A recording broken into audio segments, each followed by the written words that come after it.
Welcome back. Welcome back, my Lioness Queens. I'm so excited to have another Lioness Queen with us today. And her name is Crystal Partney. And she is a best selling author, speaker, suicide grief coach, podcast host of You Are Loved podcast, and founder of Scattering Hope and Owl and Thistle. The day before her 32nd birthday in 2019 would be the day that her life changed forever. Little did Crystal know she would receive the devastating news that her sister Gina had taken her life that morning. She needed to begin healing after this tragedy. Shortly after her sister's passing, she felt compelled to help others experiencing a similar journey as her. Know that there is always hope and that you do not have to begin your journey towards healing alone. She is there for you. Well, welcome, Miss Crystal. Thank you so much. I'm so glad and happy to be here. I am so happy. I'm so happy that you are here. This, I have to say, this is the first really talking about this serious epidemic in our world, in our land, especially among women, Yes. that it just needs to be talked about, needs to be shared, and definitely people need to know that there is hope. And so thank you for coming on the Lioness Queen podcast. I I can't believe it's been a year since we met each other. I I feel like I've known know. you longer. Yes, I know. It like we were just sharing. It doesn't feel like it. It feels like it was just yesterday but I'm so happy that we were able to catch back up again. And thank you for Yes. having me. Yes, I'm so happy for you to be here. So let's talk about um when you found out that your sister had taken her own life. What was that like for you? Because I know those, it's when you go back to that moment, you can almost see it vividly, almost in 4D. So, what was that like for you as a family, your sister, a family member, who just made the decision to take her life?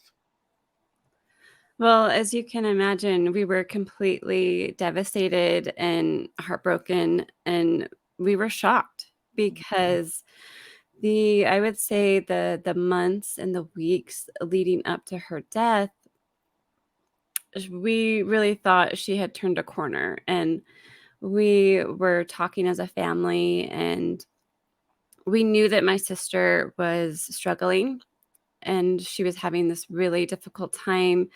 She was fresh off of her divorce and she had been married for, I don't know exactly, but I would say at least 2 decades. So a very, very long time. And so she was just struggling with that, adjusting to being a single mom and having her children choose to live with their dad full time, and to be honest, their dad didn't live near us. He Mhm. lives about, I would say, 2 hours away, so it wasn't even like it was up the road, if that makes sense, or in a nearby town. So that was even more of a struggle for my sister to grasp. And that morning, of course, was honestly like no other morning. I talked to my mom almost every day. So for her to call me and share that devastating news, like there was no hi, how's it going? I could just immediately knew something was wrong even before my mom had even shared the news. You Mhm. could just hear that in her voice. I could just sense something was terribly wrong, and I didn't know what until she had shared what had happened. So, as I just said, it was extremely heartbreaking, and even to this day is painful. And like you said, it's this 4D visual of where I was and receiving that call and Mhm. just in complete shock and just heartbreak. Yeah, trauma is just something that I always say that when it happens, even as time has passed, you can vividly remember the day. Um, and unfortunately, everyone struggles with, you know, um, trying to heal from it, and I think, the one thing that, connect us is that your sister's story is very similar to, it could have been my story. And, I dealt with that as well, dealt with the suicidal ideation.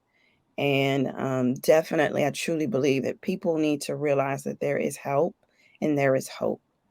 And, so how did like from that day, talk about what did you or what did the family do to try to heal from that traumatic experience?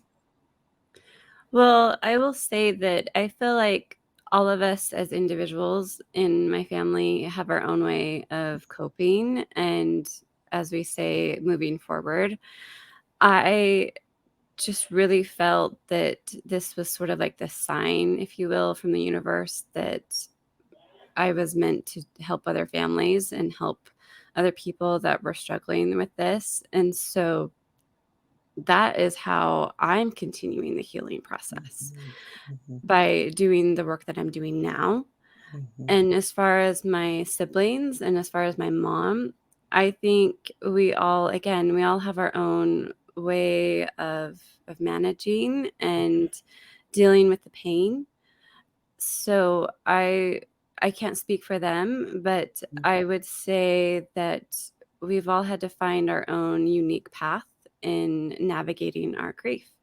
And it's something that we have to cope with on a daily basis, mhm, and being able to find tools and the resources that work for us. And what worked for me and maybe my mom, for instance, in the very beginning, no longer works for me right now in this current circumstance or current season of my life.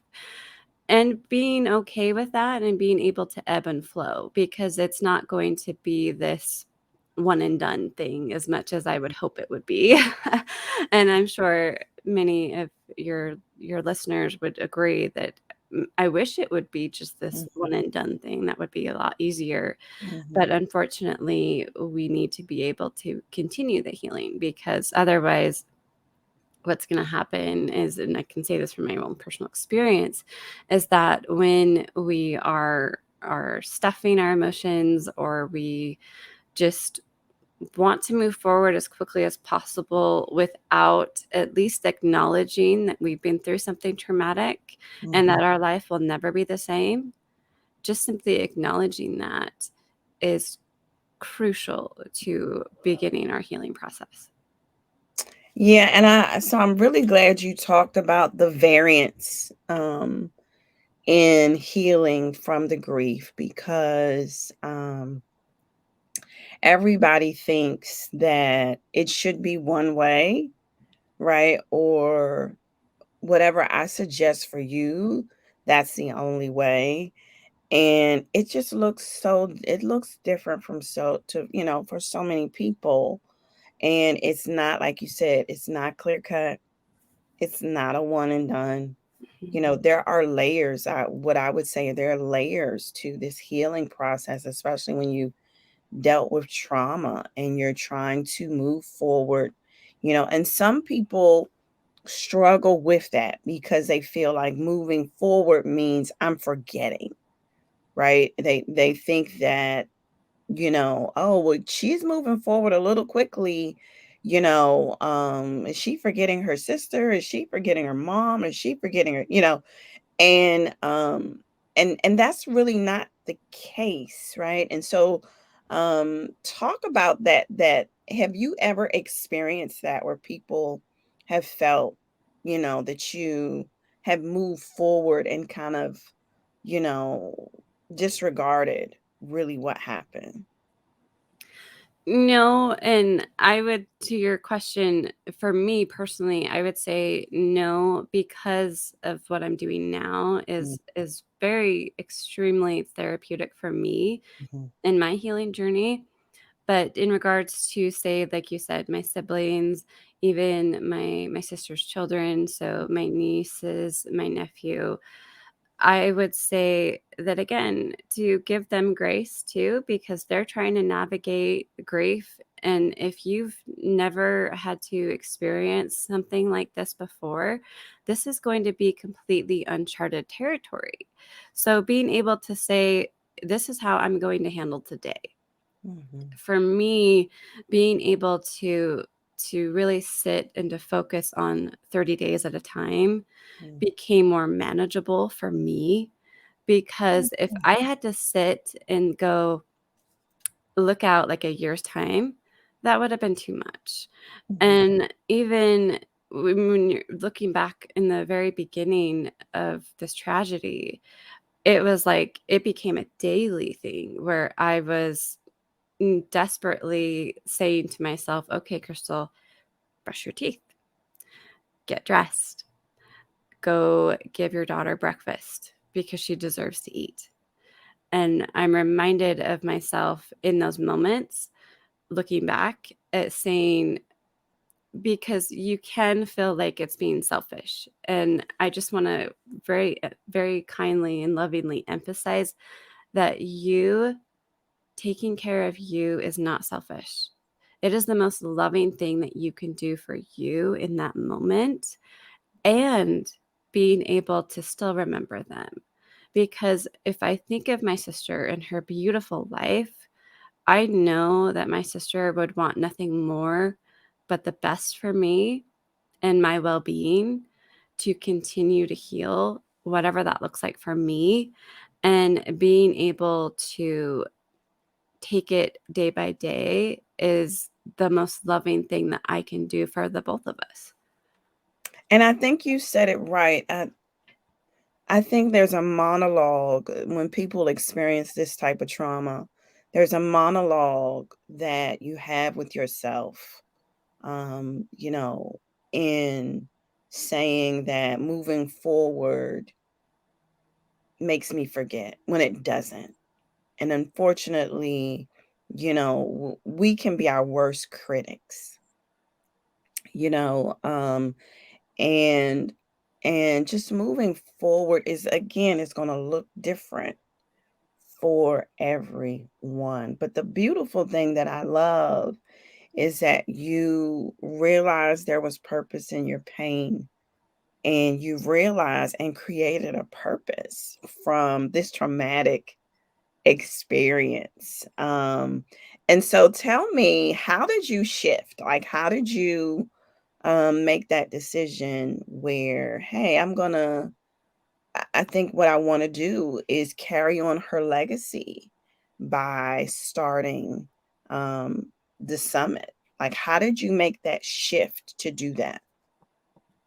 It wasn't an easy one, I will say that. Mm, I really wrestled with it. I fought with it for a long time. But when my sister passed away, I was literally a month away from graduating college.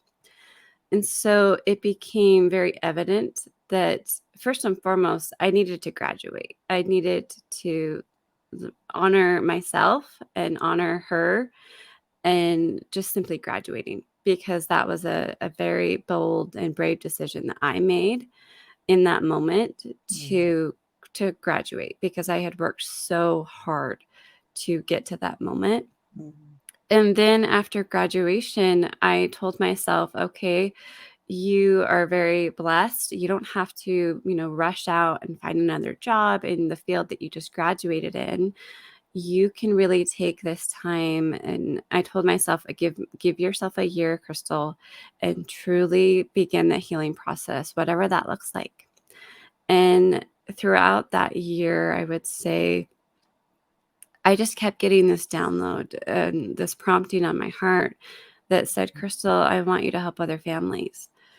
And I say that I wrestled with it because I just was like, nope, nope, I'm not. I feel so ill equipped. I feel so Mm, like how and we're in the thick of it too. How am I supposed to help other families when I feel like I can't even help ours?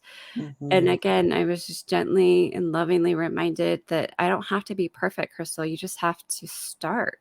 mhm, And I kept wrestling with it. And Gina kept lovingly saying, no, Crystal, you can do this. mhm, And she also, when I started Scattering Hope, my business, mhm, it was after that that I was again focused on prevention because it became so apparent to me that in order to tell her story, in order to share her life, by sharing the painful moments, by sharing mm, the tender moments with her, I'm I'm hoping that you will be able to see yourself in her story mhm. and understand that there is hope, that it's not just something that we say in passing or that we say in meaning in like foo-foo. Like it's truly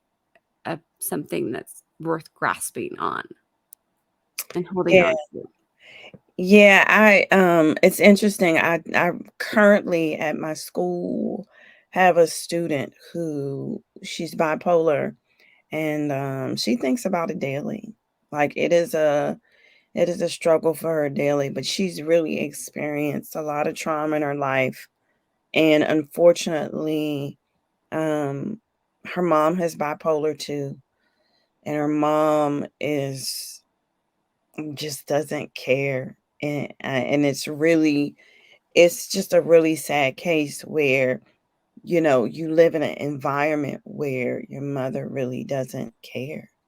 And your mother puts other things first, and so like, when she has said that she, had a plan and we've called mom was too busy to come pick her daughter up. We've taken her to the hospital. Mom will pick up the phone, put the phone down while she's still at work, and we're holding like literally, unfortunately, this little girl, she has her dad, but mom is kind of, pushed him to the side where, she doesn't have a lot of contact with her dad. Grandma is her only support. But when I tell you her lifeline is school, like her lifeline literally The is school. school. And me and the social worker, when she has those feelings, she comes to us. But in the same regard, it's like we're not family. We're not her parents. So she has this one lifeline, but the real lifeline she needs is from her mother, and so we try to give her hope the best that we can, you know. We try to, we've created a safety plan, and these are things that, definitely we do with young people just to give them hope. And most of the time with young people, they reach out, they'll share it with their friends that they're going to do it before. They would share it with a parent or, a sibling. They typically, because they are scared, they are nervous about doing it. They are, and that's with adults too. Mhm. You wrestle in your mind about, what that would look like on the other side. You wrestle in your mind about, is this really a selfish act? You wrestle in your mind about all of these different things, but in the same regard, you just feel as if the world would be better. My life would be easier. You come up with all these answers as to, maybe this is a best decision, to take. And definitely it's just hard with young people. Like I said, it's an epidemic, and we're seeing it um just everywhere, more now than, years ago. Like we're Yeah. seeing it, Yeah. it's more prevalent now, and I'm so appreciative of your business because it's so needed in the world. You can only You can only eat what they say, you can only bite an elephant one bite at a time, Mhm. and if we can just save one, right? Like, I mean, we would love to save the world, but if we can just save one from not making that decision. But I love the shift that you use your pain and connected it with a purpose, and and did it to continue Gina's legacy, right? And that's something that I try to help with my students too, even if they've just dealt with the grief of their parents or of someone. Who was that person? Like, oh, what were they like? Because they must have been something special for you to, really feel this deeply and this emotional about them. And so I appreciate the work that you're doing. I appreciate, I mean, I'm telling you, again, it's not many people who do this work. This is really, and you have the experience, right? You have experienced it firsthand, which makes it more empowering because you can share with others. And so tell me, how did you shift? Because now you have a summit. So talk to me about the summit. Well, our summit actually starts on Valentine's Day, Uh-huh. and it's our theme this time is "Let Love Win After Mhm, Suicide." mhm, And I just want to pause for just a moment. Well, actually, not pause, but I'll share with you because you very tenderly shared one of your students, and I have to say a very powerful interview that you must watch, and I'm saying this with emphasis, mhm, must watch, is Jennifer Wolf's, because she talks about how you are going to write a life letter. And what that is she can, of course, talk more about it, but it's this beautiful idea of people in your life writing you a letter. And what that is you're writing a letter to them and you're saying all these beautiful and inspiring things about them. So when you were talking and sharing about your student, I immediately was like, oh, you have to write her a life letter. mhm, And mhm, what you're going to do is you're just writing that letter and saying, this is how you are strong. This is how you are important. This is how I know that this is a difficult season, but this is how you're going to get through it because I've seen you get through harder stuff than this. mhm, And this is how you got out on the other side. mhm. And so I really just wanted to Okay. start by saying, sharing Jennifer's interview because I know that that's going to resonate with so many people. Mhm, But the summit really became something that I really felt compelled to do and inspired to do because, again, there's not a lot of resources out there. At least there wasn't for me. mhm, And being able to connect other families, being able to connect other people with the tools and the resources, and to get that support that they're looking for mhm, on a variety of topics. So, whether that's dealing with their chronic pain that they've been experiencing from that trauma, whether they have just dealt with, maybe they've had a child attempt and they don't even know what to do next. That's why I bring up Jennifer's beautiful interview where she talks about writing your own life letter to the people that you care about and showing them and telling them, hey, I want you to read this letter when you need it the most, when you are in those moments where mhm, you just want to check out and you just want to mhm, throw in the towel. Read this letter because I'm going to remind you of why you are important and mhm, why I want you to please reconsider and mhm, please stay. mhm, Again, that's just a taste of the summit, but my heart and soul behind it is to reach those people that are in need of those tools and those resources. And again, our theme is let love win after suicide. Let love win because we can always choose the alternative. We can always decide that we just want to not worry about this anymore and move on as quickly as possible. Mhm. And I just want to encourage you to reconsider, Mhm. allow yourself that time and that space to grieve, and being able to hold that space for yourself. And when you are able to do that, you will be showing the example that you are for those people that you don't even know are watching and looking to you. Wow, wow. Let love win. I love that. So where did you get that? Where did that come from? I love that title.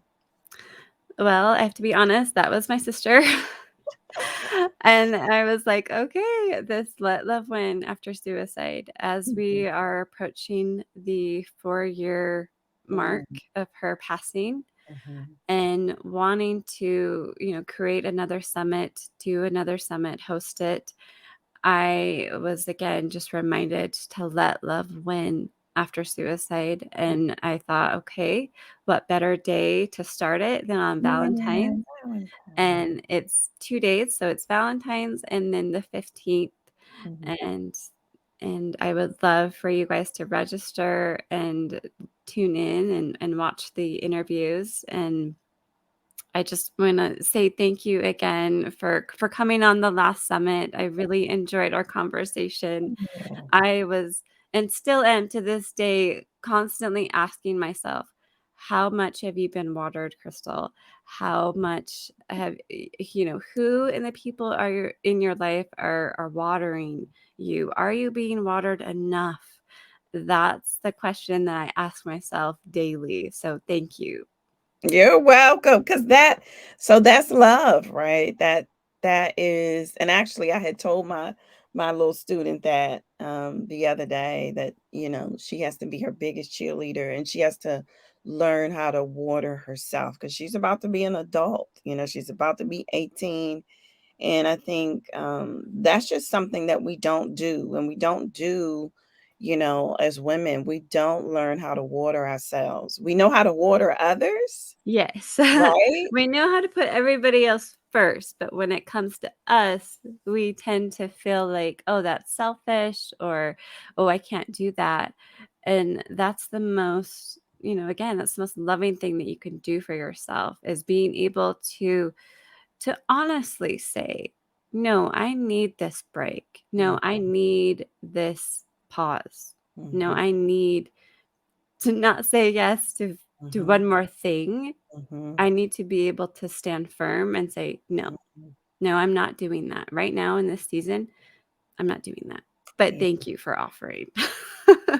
It's all about boundaries, right? And setting those boundaries. But again, I think we sometimes we do think we are Wonder Woman and we try to handle too much. And we can, right? Like we really can handle a lot, but in the same regard, you know, when things are going on in our lives, especially mentally and emotionally, if you're not okay, you have to say you're not okay.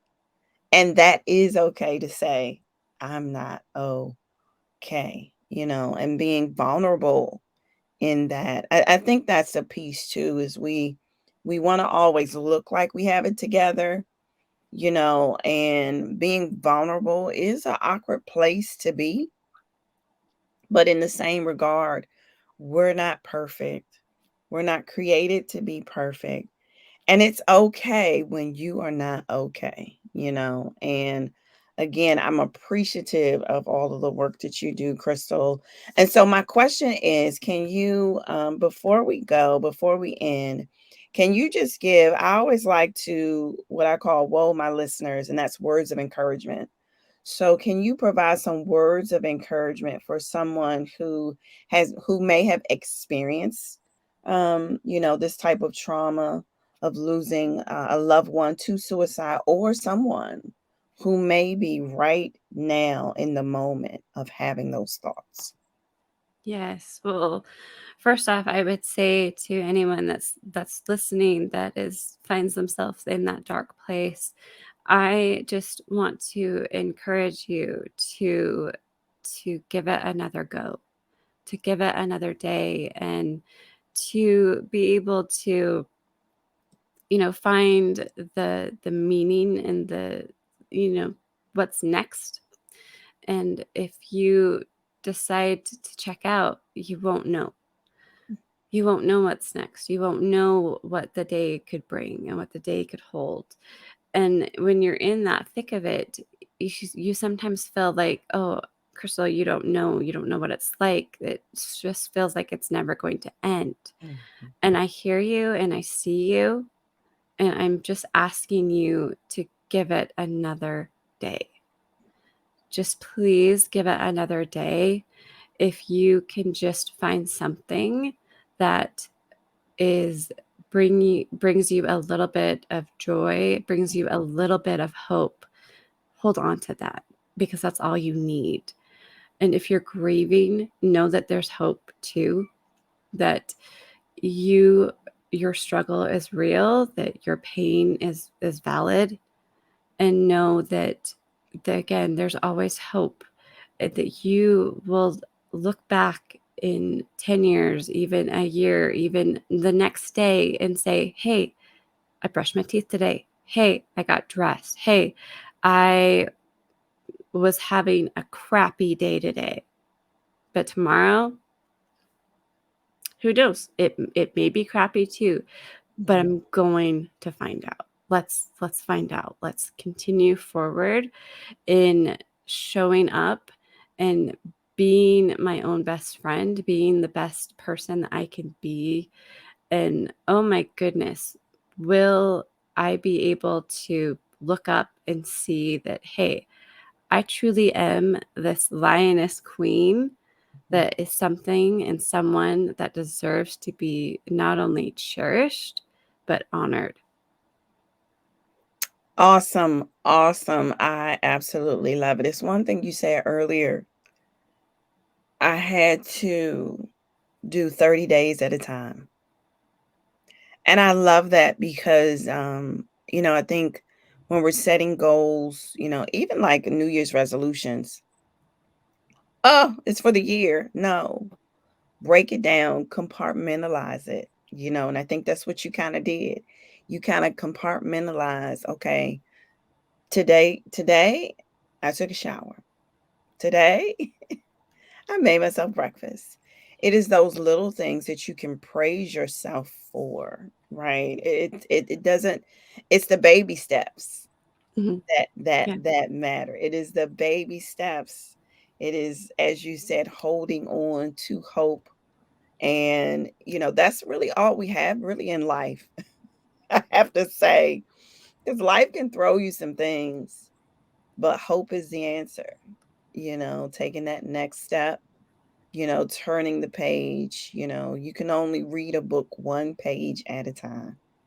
And And uh-huh. I didn't mean to interrupt, but I was going to say that's why I wrote my journal, the recent journal that I have. It's called a 30-day journal to guide and comfort those left behind. Mhm, And there's a reason why I did it for 30 days. It was because I wanted to give you just those 30 days of being able to say, okay, I'm going to take this 30 days at a time. So mhm, I wanted to make sure that your listeners were able to notice that. mhm. Yeah, because it's so critical. It's so, because I think what we do is, again, we try to think about so many things at one time, so much at one time, when focus on the now, right? And focus on the now. What can you do in the now? What can you do today? You know how they say it takes, I think it's 28 days. I think 21 to 28 days to start a new habit or Mhm. change a bad habit to a good habit. And so 30 days is a good, you can put it up on your calendar, just certain things like goals for yourself. Doesn't matter how small, doesn't matter if it's the same thing, right? Mhm. And so we just want to encourage people who are facing this right now, encouraging people that just to have hope. There is support. There are people out there who can help you. And even if you don't know how to figure it out for yourself, somebody else can help you. And I think that's the other piece too. Sometimes we're like, well, I don't know who to call, I don't know who to contact. If you just share it with someone else can help you find the help that you need. And so I would love for you to share, um, where people can find you, share information about the summit, where is your journal, all of that good stuff. Sure. So you can find me on social media and pretty much everywhere at scattering.hope on Instagram. And for the sister company to Scattering Hope, Owl and Thistle, that's owl as in the bird, woohoo. And you can find Owl and Thistle on social media everywhere. So I encourage your listeners to take a look at either one, Scattering Hope or Owl and Thistle. And you can register for the summit Mhm. on either one of those social media. So you'll see a link in there that automatically will have you be able to register. And I'd love to have you join me. Awesome. And it's on Yes. Valentine's Day. Yes. Yes. Awesome. Well, thank you so much, Crystal, for being on the Lioness Queen podcast. And I have to say, my son is actually he has been empowered to start, I believe it's going to be a nonprofit to help encourage and bring more suicide awareness. And he is right now creating a coloring book. And so he's really excited about it. And so definitely once he starts, I'll have to let you know and keep you Yes, posted. please. I'm trying to, I would love to have the two of you connect as he is starting this venture, which I'm excited about because he's very, again, he's dealt with ideation as well, and he knows his mom has, but again, we all have hope. We all have hope and help, you know. And so thank you so much for being on the Lioness Queen podcast. It has been a pleasure. It has been a pleasure. My Take pleasure. care, everyone. Bye bye. Bye bye.